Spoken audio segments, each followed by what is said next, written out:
Hi there, and welcome to Power Play. I'm Vashi Kapelos in Ottawa on this Monday. Tonight, Jimmy Lai's son joins the program.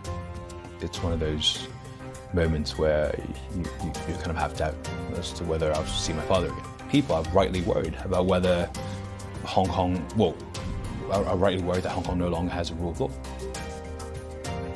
Jimmy Lai, a pro-democracy ex-media mogul with ties to this country, gets sentenced under Beijing's national security law to 20 years behind bars, as MPs from all parties here push the government to make Lai an honorary citizen. What does his son want the world to do in response to the sentencing?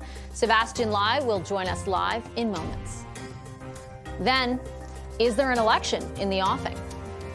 They have a strong mandate. We were just elected, right? We've got a job to do. Guess who suffers if there's an election? The people that are left hanging right now. New reporting suggests a possible election to secure a majority has been part of casual conversations between Prime Minister Mark Carney and Ontario Premier Doug Ford. What's the likelihood of that happening? We're going to put that question to our front bench panel, who will join us a little bit later on. Brian Gallant, Lisa Raitt, Tom Mulcair, and Rob Benzie will all be here. Plus, talking Trump. U.S. President Donald Trump unleashes on Bad Bunny after his performance at the Super Bowl halftime show and continues to try and downplay Epstein file developments. Plus, Canada's outgoing ambassador to the U.S. tells CTV News she doesn't know if Trump actually wants to keep Kuzma around. David Frum will join us shortly on all of that. First, though,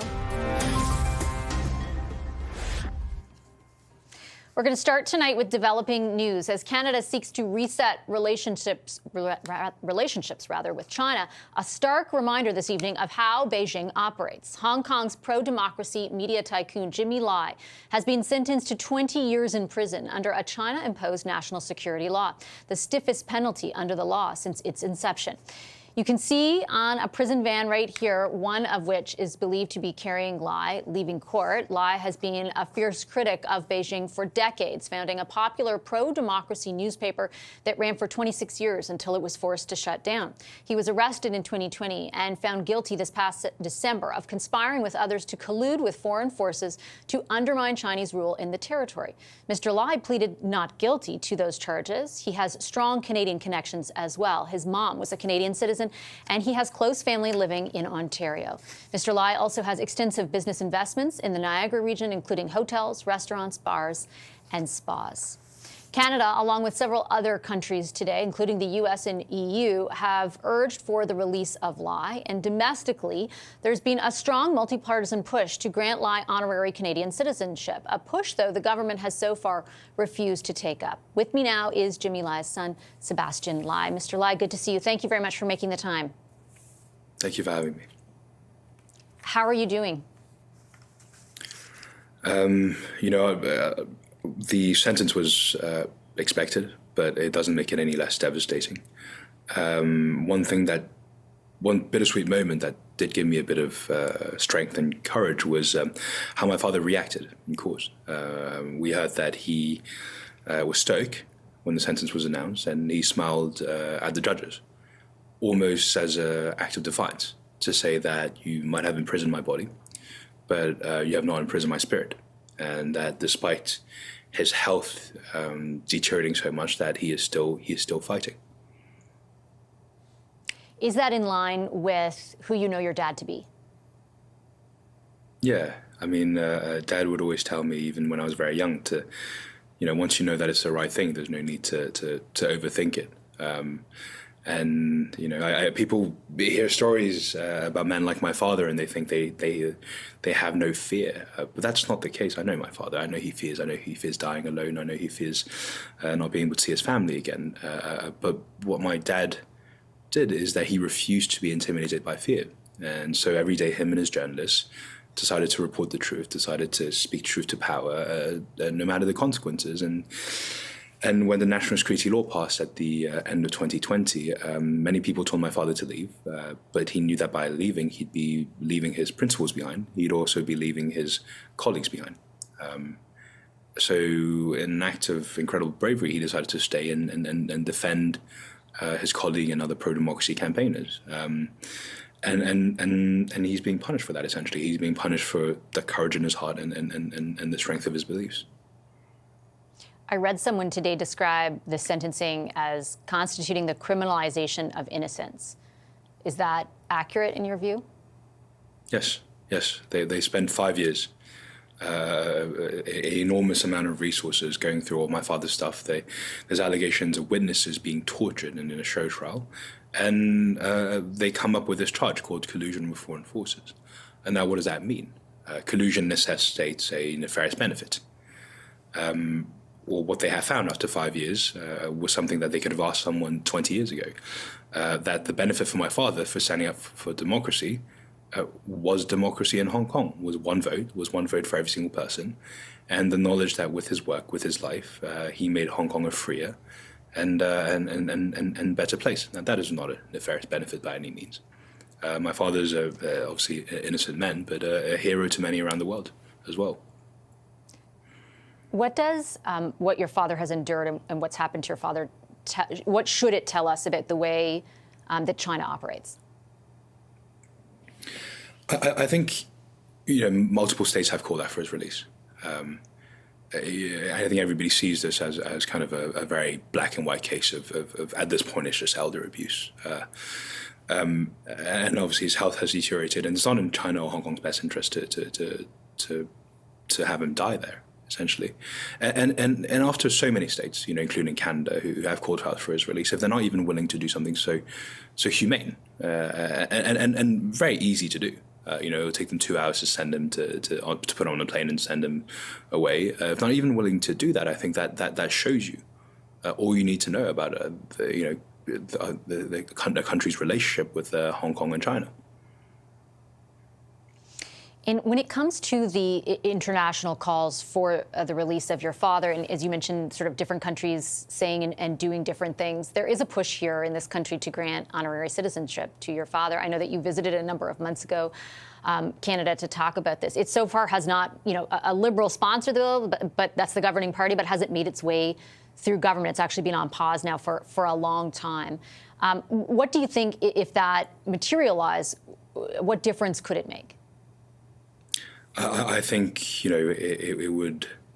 we'd obviously be tremendously honoured. As you stated before, my grandmother was a Canadian. My father's sister is Canadian, and he has many nieces and nephews and grandnieces and nephews who they themselves as Canadian. I think if it wasn't for my father's fight for democracy in Hong Kong, he would be in Canada much more often. And so I think it would also give him a lot of strength in knowing that Canada, as a people, as a democracy, as a free country, stands behind him. Do you ultimately think that pressure in the aggregate from countries like Canada, should that be a decision that Canada takes or other countries take, or a visit from Donald Trump to China in which this issue is raised? Do you think that ultimately could have a meaningful impact on what happens to your dad? 100%. Hong Kong is trying to tell the rest of the world that they still have the rule of law, that they still have free press, which is a complete farce, especially because they're not upholding these promises. And that's very clear. Every single day my father's in prison is a reminder that they have destroyed their own legal system to get to my father. And so countries that do have these freedoms, that do have a rule of law, such as Canada, calling them out is so important, and saying, like, look, it's we want a normalized relationship or closer relationship or whatever it is. But what you're doing to this man who stood for so much, who stood for so much of the values that we treasure in the free world. If you keep doing that, it's very hard for us to normalize relationships. We're never going to normalize what you're doing to him, at least. Are you worried that the many countries like Canada, in an effort to turn away from the United States, which has made the decision, I should say, to turn away from countries like ours, and turn toward Canada, risk kind of muting that, or toward China, pardon me, risk kind of muting that message? They're not mutually exclusive. In fact, one would argue that they're one and the same. If you want to have a partner with a country, at the very least, the country has to honor its agreements.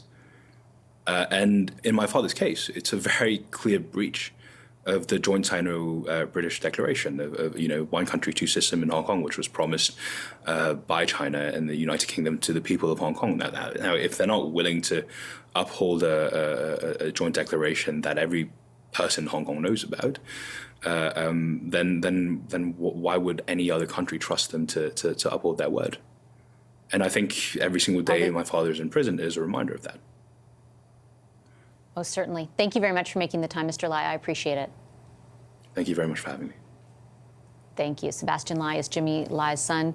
Jimmy Lai was sentenced to 20 years behind bars. Coming up, we're going to take a turn south of the border. Some developing news there on the prospect of Democrats forcing a vote to overturn tariffs on Canada. And, of course, the latest on Trump downplaying the Epstein files, lashing out at Bad Bunny. David Frum is my next guest.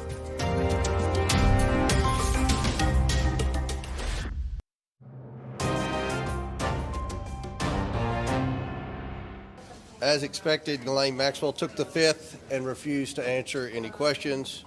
This obviously is very disappointing. We had many questions to ask about the crimes she and Epstein committed, as well as questions about potential co-conspirators. It is very clear that she used this opportunity to not only campaign for clemency, as she has been doing, but also to send a direct message that she is hoping that people who were sitting in the deposition will transmit to the President of the United States, which is that her silence can be bought through clemency. It is very clear that that is the message that she is trying to send directly to Donald Trump himself.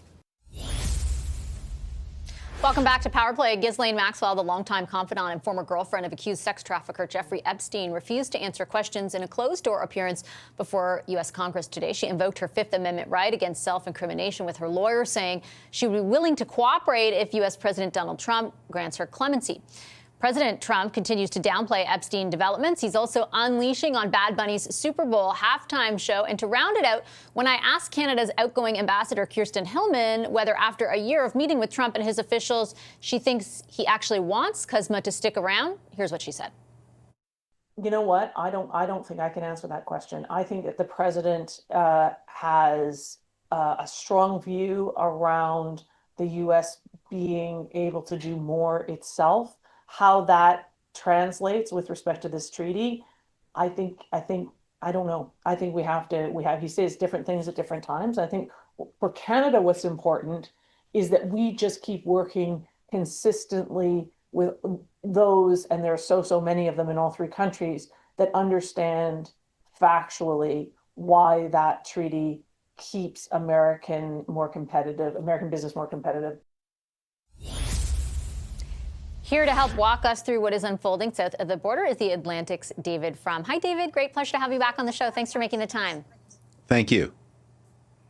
As I was heading to the desk, I was reading a number of U.S. media reports that the Dems could force a vote this week because the Republicans have allowed sort of their ability to block such votes on tariffs to kind of run out. They could force a vote on reversing Canadian tariffs in particular. Does anything like that still potentially carry weight with the president? Well, a vote like that would be a statement, a symbolic demonstration. To make law, of course, you need the president's signature, and you need the agreement of the Senate as well. So I don't think the House can force the end of the tariffs. What it can do is continue to signal that the tariffs are unpopular, as they are. We are all waiting for a Supreme Court decision imminently that may greatly reduce the president's power to impose tariffs. Remember, tariffs are assigned by Article 1 of the U.S. Constitution to Congress. President Trump has claimed that certain emergency legislation gives him the power to impose tariffs, but the emergency legislation doesn't mention tariffs, and it's a violation of the original constitutional scheme to give the president the ability to raise tens of billions of dollars a month in revenue without Congress. When you say the tariffs are unpopular, are they less popular than they were, let's say, 6 months ago? Like, how would you assess, are they becoming more of a vulnerability for the president? Tariffs cost the typical American about $1,000 a year, not just the Canadian tariffs, but all of them. And you can see President Trump's support on economic issues just cratering, and cratering the most among economically vulnerable people. He is underwater with people who don't have college degrees. He's dropped something like 25 points among the poor white people. Strangely, whites who earn less than $25,000 a year were an important constituency for Donald Trump in 2024. Very unusual for a Republican. He's lost 25 points in a year. And that's about many things, but above all, it's becoming more and more expensive to live, and the president's doing it on purpose. Do you see any evidence of that permeating him and his inner circle, like the realization about the job numbers or the poll numbers? Like, is any of that permeating in your view? Yeah, I think there are a couple of signs that it's permeating. One is the increasing frantic effort of Donald Trump to put together ways to seize control of the elections of 2026. This intervention in Fulton County, Georgia, where he has sent his director of national intelligence, who's supposed to be overviewing foreign intelligence, to seize ballot boxes from the one county in Georgia. That looks like the beginning of some kind of plan to intervene in controlling and using military power to control the elections expected in November 26th. So that's a sign of nervousness. You also saw when President Trump posted this hideous and stupid and offensive racial tweet or truth or whatever he calls it about the Obama family, that for the first time he began to get some pushback from members of his own party. It's not because they're so disgusted, he's done disgusting things before, it's because they smell defeat. And in what particular areas would you be watching most closely then, like moving forward between now and November, to figure out exactly like how much of a hold that will take? Well, the big question that everyone is wrestling with is, will Donald Trump's party lose the Senate as well as the House? They will. It looks almost inevitable, assuming free and fair elections, which again, the president is looking for ways to prevent, but assuming free and fair elections, that the Republicans will lose the House, maybe by a little, maybe by a lot. But what about the Senate? That's a tougher push for the Democrats. Your Epstein story that you were citing before, it plays an important and strange part in all of this. Look, for people who would watch a show like yours, the Epstein story is the story of a very sinister man with this horrific pattern of sexual abuse, leveraging money and influence to get protection for himself and people in his inner circle. But for the people who are not paying such close attention, many of them Trump supporters, Epstein means something quite different. He's the symbol of a kind of mythic belief they had. There's a global network of evil, satanic, child-sacrificing child abusers. There's an anti-Semitic fringe to this. Jeffrey Epstein, if Jeffrey Epstein had been born Godfrey Epworth, he would be less interesting to this group of people than he is as Jeffrey Epstein. But in this myth that is believed by many of Trump's closest supporters, Donald Trump is the hero of the story, the one man who is single-handedly turning back the forces of child abuse. And the revelation that actually Donald Trump and his cabinet and his sub-cabinet are in it up to their eyeballs, that one of Steve Bannon, his first campaign manager in 2016, was one of Bannon's Epstein's closest collaborators. This is not just a scandal, it's also a shock to a religious belief. If you're just tuning in right now and you're wondering why you're staring at me without my lips moving, it's because we're having a little bit of an issue with the visual part of David Frum's camera. So we're trying to correct that in the control room. But we are still lucky enough to hear his analysis very clearly. I did want to ask, just following up on what you are saying about the Epstein files, David, if, Trump has been, very last week with the Caitlin Collins comment, with the Bill Clinton response, very much downplaying, saying the country needs to move on around Epstein files. Is that a political misfire in your view? Well, he's trapped. I mean, he and the people around him have fed this myth that Donald Trump is going to lead a global campaign against child abuse, while in fact Trump and the people around him were in it up to their eyeballs. And it's now everyone can see the backpedal, and different people will have different. The people who would watch a show like yours will see, obviously, there's a scandal here. He feels too close to it. It's embarrassing. But for people less closely attached to the political system, who had this strange belief in Donald Trump as a hero against child abuse, it's raising the question: if he's not Jesus, is he maybe Satan? When you mention, assuming those November elections are free and fair, how safe an assumption, and you laid out some of obviously what he's threatened to do already, how safe of an assumption do you think that is? It's a close call. The president's intentions are obvious. He's making them very clear, but the decentralized nature of the American electoral system makes it very difficult, much more than in many other countries, for a president, however malign, to get hold. There are 9,000 voting jurisdictions in the United States. States, by law, control almost all the election mechanics, and so it's difficult. And the what he'd have to do is go to a certain number of strategic places and persuade important parts of the national security establishment, maybe the military, persuade them to obey his orders to seize ballot boxes. That's a heavy lift, and you can only do it in so many places because, again, this operation is controlled by states and localities. I have time for just one question. My apologies again. You're listening to the voice of David Frum, and it's on the CUSMA question. I've listened to you on many occasions say, you know, it might be best, given everything that's going on, to like hold the line and just kind of wait it out to a degree. Do you still take that view? Yeah, Donald, you've heard me say this. You heard me say this when we've done events together in 2025, that Trump's power was going to diminish by the month, and you can see that that's true. His power is less today than it was a year ago. It's less today than it was even 3 months ago. And meanwhile, CUSMA is supposed to come up in 2026, which is this year. That's not a lot of time for if the United States has a lot of radical revisions in mind, there isn't time to negotiate them. Trump is trapping himself with the question of renew it or cancel it. But the revision becomes, with less time, more difficult. I'll leave it there. Thanks so much, David. Appreciate your analysis as always. Thank you. Sorry about the camera. No worries at all. The Atlantic's David Frum. We'll take a quick commercial break. On the other end of that break, Conservative MP Jamil Jivani is back from his trip to Washington. He says he met with Donald Trump, J.D. Vance, Marco Rubio, and Jamieson Greer, the USTR. We're going to talk about that trip with our front bench next. Brian Gallant, Lisa Raitt, Tom Mulcair, and Rob Benzie. We're back in just a moment.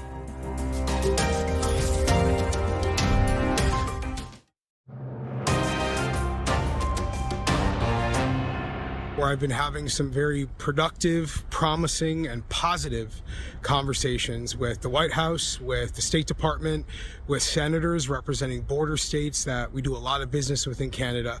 And I got to tell you, I'm feeling hopeful and optimistic that we can get something really good done for Canadian workers and businesses.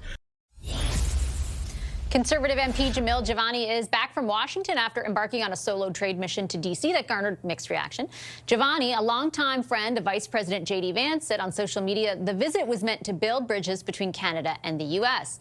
Today, in a National Post op-ed, Jivani wrote that he had meetings with President Trump, Vice President Vance, Secretary of State Marco Rubio, U.S. Trade Representative Jamieson Greer, and several senators, saying what he found across the board was, quote, optimism about how we can move trade negotiations forward.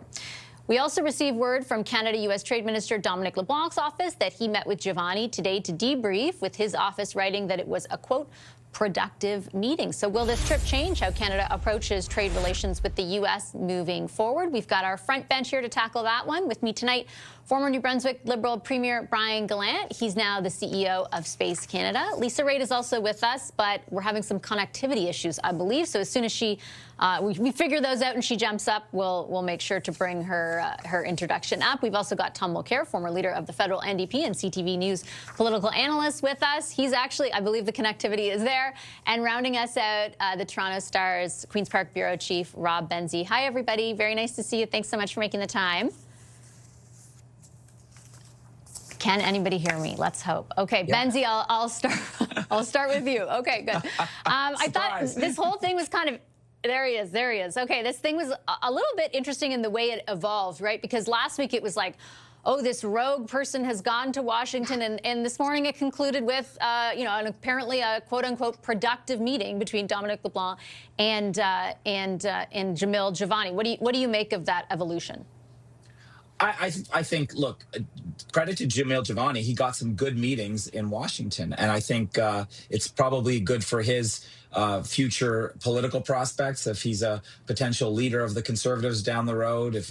I don't see how any of this helps Pierre Poilievre, frankly, and I think part of I don't be too cynical about this, Vashi, but part of me wonders if there isn't a bit of liberal mischief in this, that they're kind of, taking meetings with Mr. Jivani and Dominic LeBlanc. So it elevates him in the eyes of the public, I suppose, which is not good for Mr. Poilievre.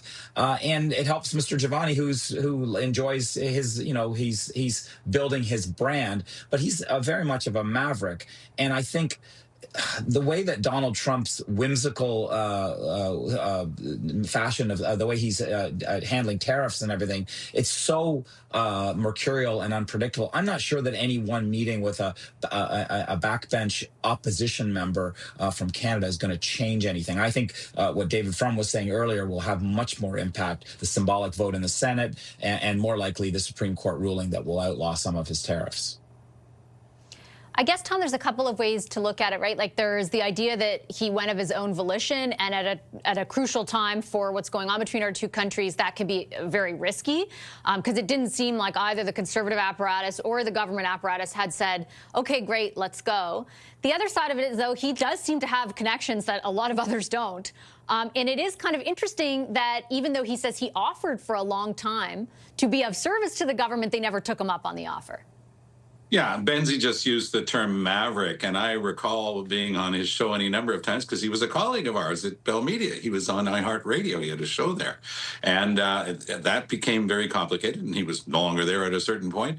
But he is that type of person. He's going to do things that he thinks that are going to help him, obviously, because he wants to build his own profile. But here, I think that it came from a sincere place. He does have that connection with J.D. Vance. So we've learned about it. He's talked about it. But now we find out that it's very real. So, it's, getting a meeting with the vice president and the president of the United States, that's not shabby. And yes, sure, there might be a little bit of fun being had by the Liberals. But to the extent that Mr. Jivani said he wanted to debrief, he said, Prime Minister Carney, we knew that wasn't going to happen, but he got a chance to meet with Dominic LeBlanc, talk to him about what went on down there. Look, any Canadian with contacts right now should be using those contacts, whether it's a provincial premier or a business leader or anything else. We've got to talk to Americans. We've got to make them see that it's in everybody's interest to have, especially the new Canada-US-Mexico trade deal.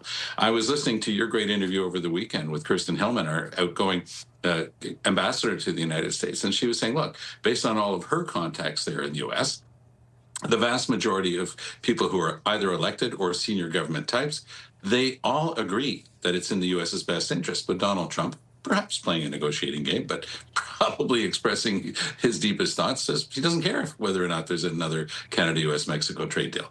I think that it is important. Anybody who wants to help is welcome, and I think that Jivani is playing a positive role here. Do you think it will lead to, Brian, any change in posture from the federal government, who have run this set of negotiations? And granted, they are different in context than the ones, the first round with NAFTA under Trump version 1, but they have run them very differently than that government did, right? There was a real, Team Canada, we kept calling it, approach where it was premiers, it was opposition members, it was a NAFTA advisory council.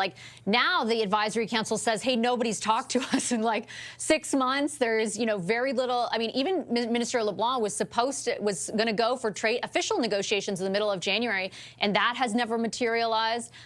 Do you think they might change their posture at all, given what's just unfolded?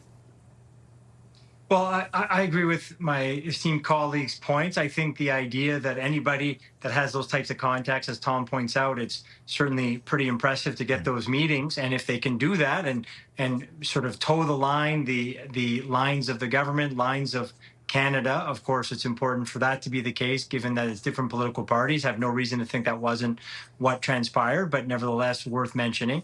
So, yeah, I think anybody and everybody should try to do that. Now, to your point, it doesn't seem to be as much of a Team Canada approach as last time. That might be true. I'm not sort of involved in those conversations this time around. Back then I was. I certainly, alongside colleague premiers, did everything that we could to be able to try to kind of full court press the U.S. and decision makers.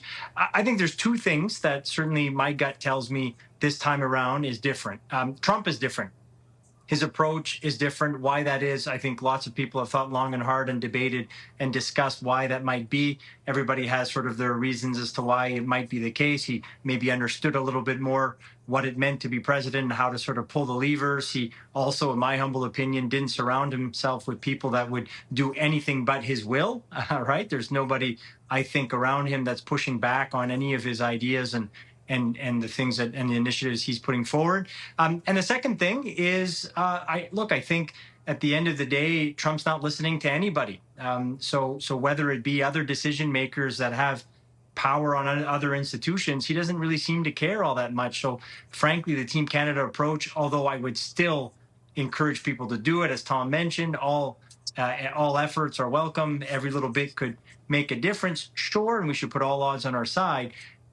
Probably not as much as last time going to be about the team and people trying to talk to other decision makers and other institutions in the U.S., whether it be sort of, for example, the business community. I just don't think that they have much of an impact on President Trump's thinking and his actions.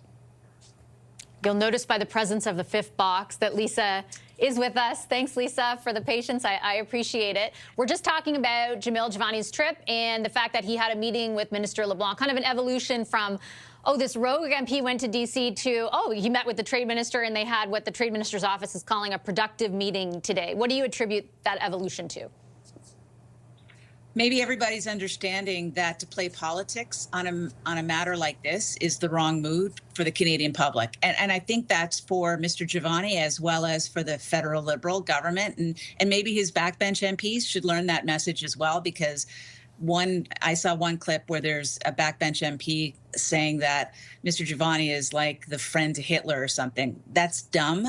Shouldn't be saying that. We should be using every opportunity we can to make the connections we have. But on the same time, it's not an opportunity for the Conservatives to start scoring points and saying, well, we can get the meetings you can't get down there in the United States. I think all this stuff has to be done with great care, a lot of thought. I'm very glad that Mr. Jivani is talking to Mr. LeBlanc. He's talking, debriefing probably with the PMO. And I think he should debrief with the OLO, quite frankly, and Pierre Poilievre as well, because he's a member of that caucus. And that is tricky to balance on all fronts. But it must be done because you have to show a united face to the United States.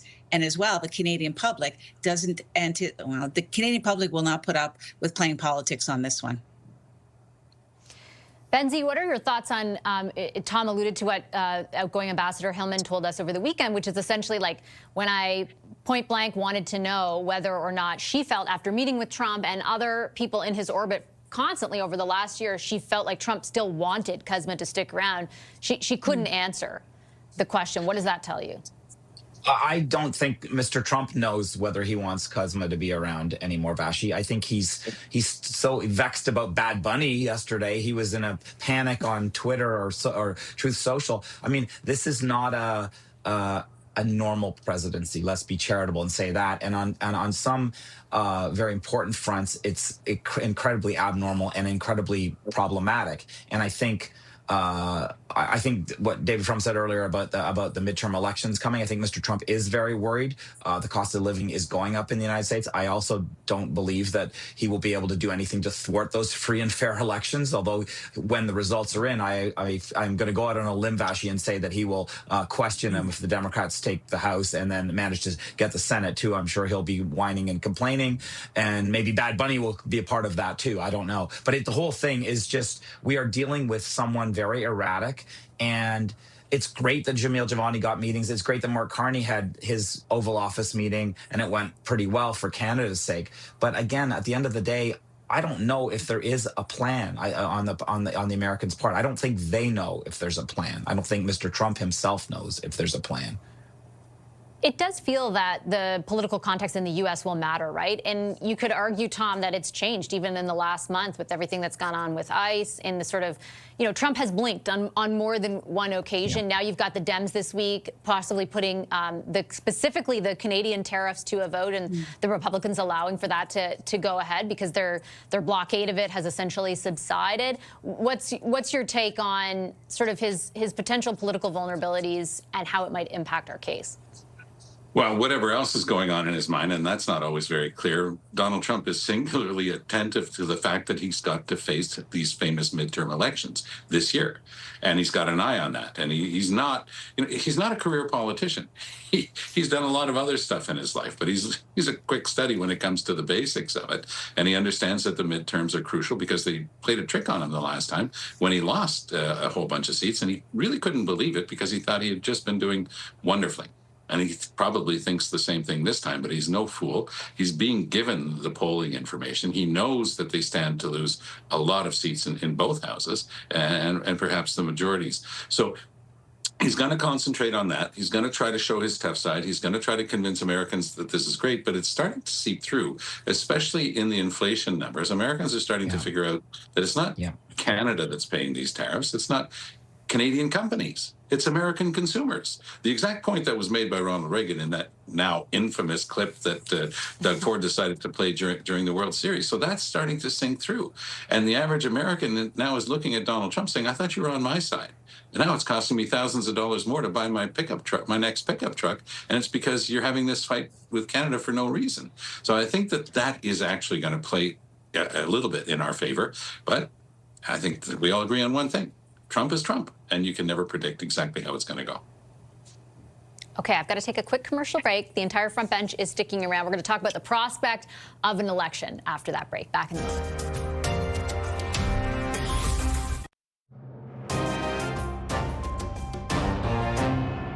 It's absolutely foolish. You know, these elections not only do disrupt us from getting the government's agenda done, but it also costs a fortune. They have a strong mandate. They got that mandate last year. We have said time and time again that we would work with the government where it makes sense to advance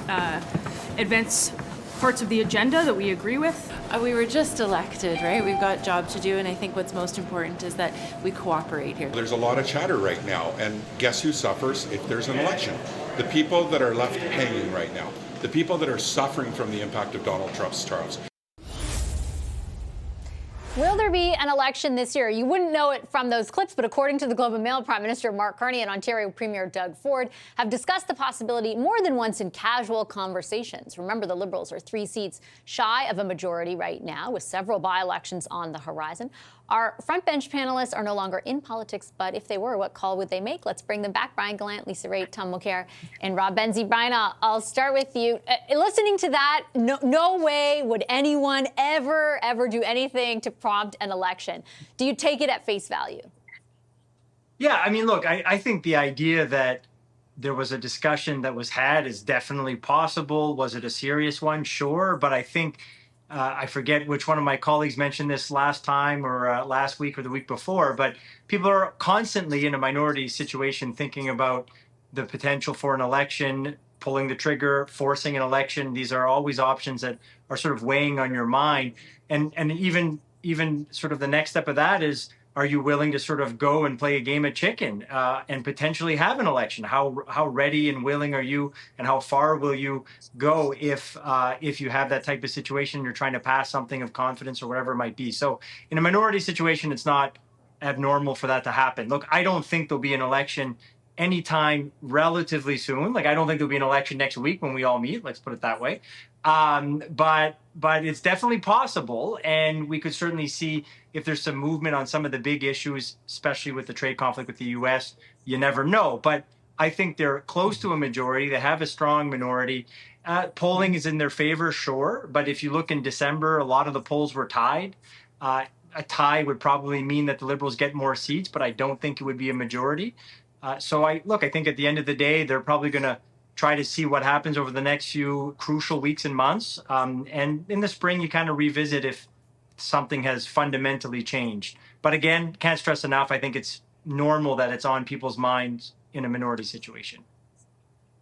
You're really going out on a limb there, saying there won't be an election next week. Thank you for that. I'm predicting what do you that think, now. Look, Lisa? I might eat my words. Yeah, you don't know, bold right? prediction. Yeah. Bold prediction, yes. Exactly. Lisa, what do you make of the fact that the conversations were taking place, in between it was Doug Ford and Mark Carney, right? Not Pierre Poilievre and Doug Ford, or Mark Carney and another Liberal, for example. There's not very few Liberal premiers except for Susan Holt out there right now, but still, what do you make of that? Are you surprised? I'm not surprised. I mean, that's why it's news that it's Doug Ford having a conversation with Mark Carney, talking about political fortunes at a time when there's layoffs happening in the biggest industry in Ontario. I mean, that's a little tone deaf, isn't it? I know that we as pundits can always speculate how great it would be for for a government to have a majority in order to put their legislation through. But the reality is that the taxpayer and the voter, you just don't know what's going on inside their head right now. And while in one moment it may seem perfectly acceptable to go to an election because the government needs a mandate, on the other hand, you have to actually show that there's a reason to go, that there's a real conflict or a difference of opinion.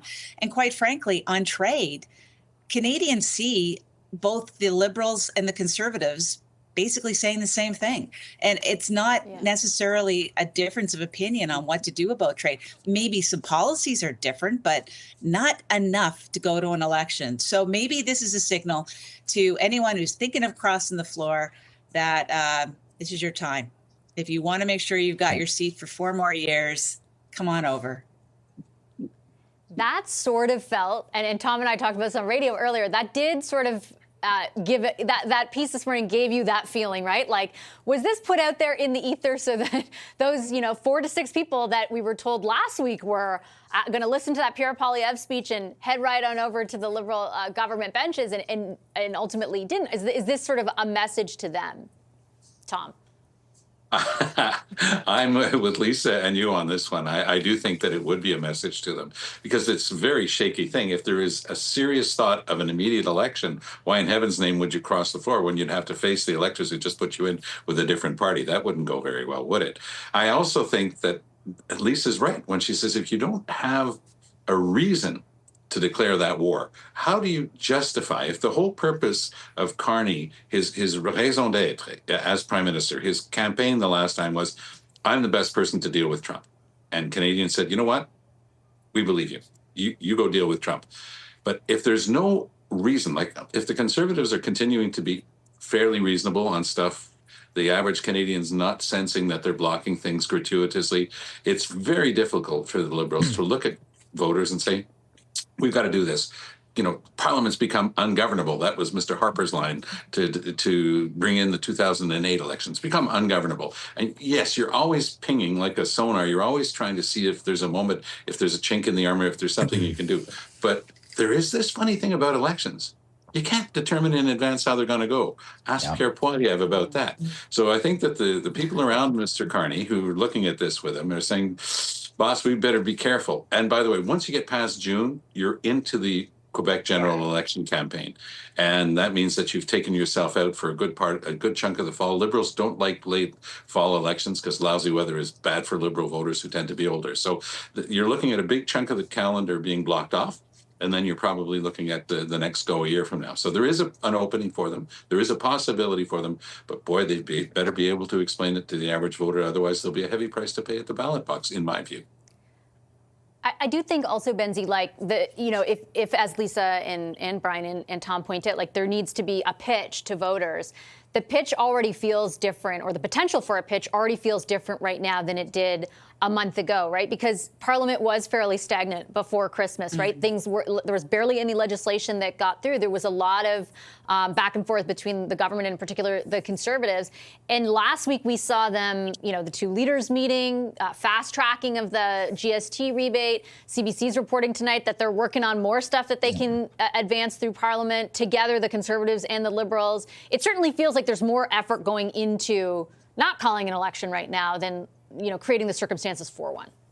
I agree with that, Bashi. I don't think there's going to be an election, and maybe not even this year, for lots of reasons. I know, and credit to our friends Laura Stone and Bob Fife for that story about Ford and Carney, because of course we had all heard inklings of that, but they were the first to be able to confirm it, and good for them. Doug Ford called a snap election this time last year, and won a bigger majority, or a bigger share of the popular vote in roughly the same amount of seats as he'd won 2 years before that. And I think he is bullish on these types of things because it was a bold gambit. But I think that the reality for Mr. Carney is different than the reality for Mr. Ford last year. Mr. Ford faced pretty weak opposition. Mr. Carney faces an opposition that is almost tied with him in the polls. I think if there were an election right now, the Liberals would win. I don't know if they'd win a majority. So what would the point of the exercise actually be? I think, though, that it's not a bad thing for Mr. Carney to have that out there in the ether that maybe there's a prospect. So if you're a skittish conservative MP who was elected in 2021, say, and you could say, oh, do I want to face voters right now? And I could lose my pension. I don't get my 6-year qualification. I think there's a lot of people who don't want an election, and a lot of them are wearing blue ties. So I don't think Pierre Poilievre wants one now. And if I were him, I wouldn't want one now. He's got a lot of things he's still got to deal with internally, even though he got 87.4% in the leadership review. There's still that kind of undercurrent of how did you blow this big lead last April. Okay, I got to leave it on that note. Thanks, everybody. Appreciate the conversation. As always, our front bench, Brian Gallant, Lisa Raitt, Tom Mulcair, and Rob Benzie. I'll take a quick break. We've got more Power Play just ahead.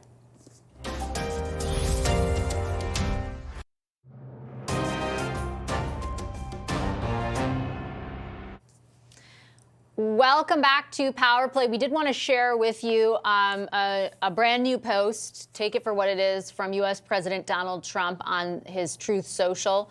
There's a lot of words there, so I'm going to guide you through them in the last few moments of our program. He's taking aim here at what appears to be the Gordie Howe Bridge, but at the country of Canada. In general, he says the country of Canada has treated the United States very unfairly for decades. Now things are turning around for the USA, and fast.